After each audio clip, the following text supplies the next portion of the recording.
Buenos días, mi nombre es Óscar Alejandro Quiroz Razo y esta es la evidencia 1 para la materia Historia, Problemática y Estado Actual de la Educación en México. Para mi primer logro, elegí la Ley Juárez de 1855, la cual se creó bajo el mandato de Juan Álvarez Hurtado en 1855, en su periodo de presidente de octubre a diciembre. Fue impulsada por Benito Juárez en su momento como un secretario de Educación Pública.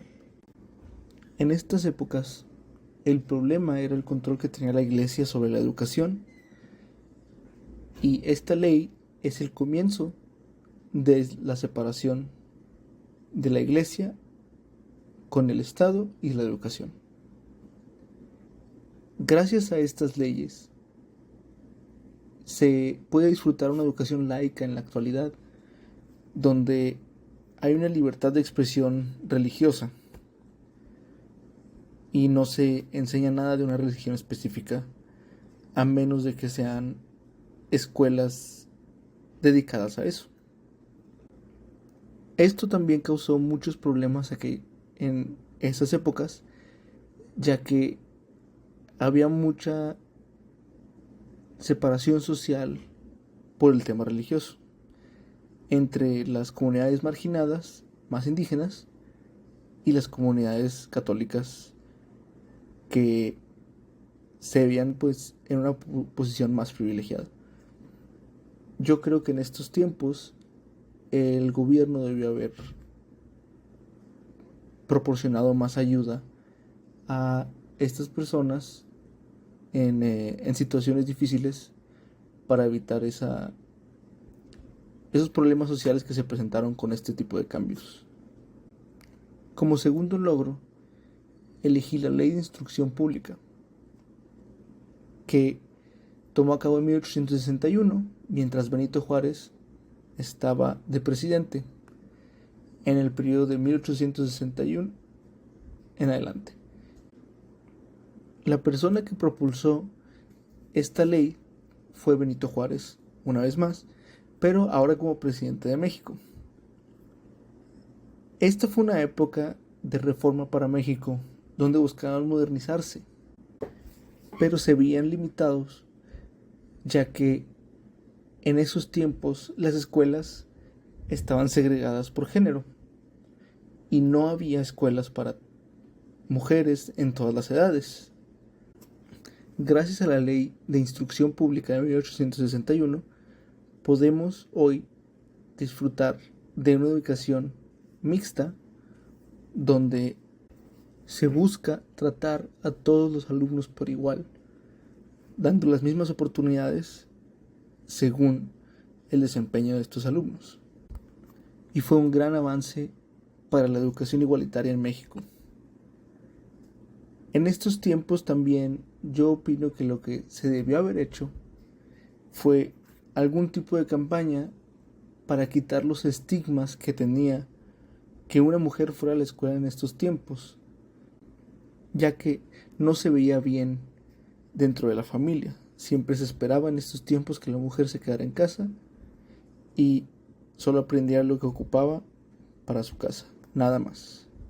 Tal vez una campaña donde hable sobre cómo las mujeres tienen la misma capacidad en esos tiempos hubiera ayudado a mover este problema adelante y hacer que la inclusión de las mujeres en las escuelas fuera algo que tomara un poco menos de tiempo. Como tercer logro, yo elegí el tercer artículo constitucional de la Constitución de 1917, que fue llevada a cabo bajo el mandato de Venustiano Carranza en su periodo de 1914 a 1920. Este artículo fue propulsado por Venustiano Carranza, presidente de México, y su gabinete en 1917, cuando se creó el tercer artículo constitucional. En ese entonces, el mayor problema para la educación era el analfabetismo, ya que se estimaba que un 70% de México era analfabeta y se requería una acción drástica para poder solucionar este tema.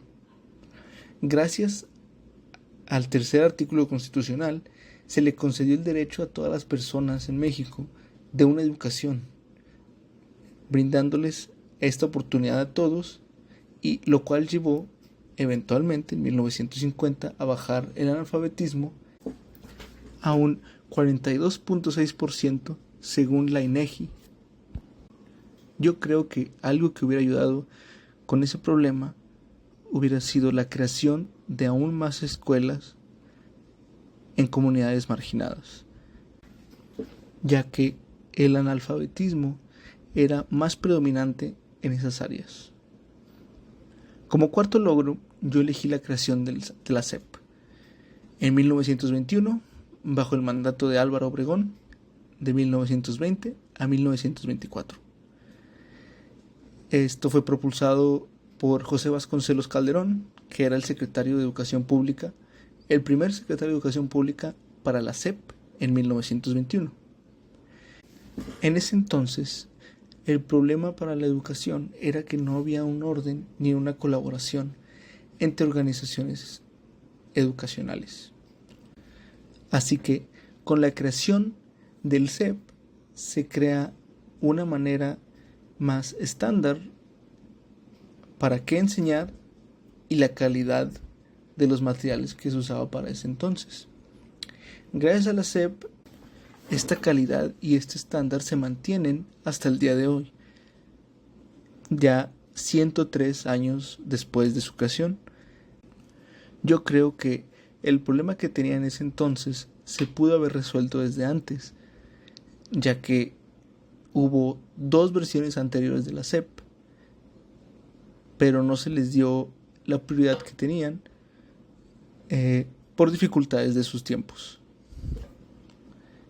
A continuación están mis referencias que utilicé para escribir todo esto. Muchas gracias por su atención. Que tengan un buen día.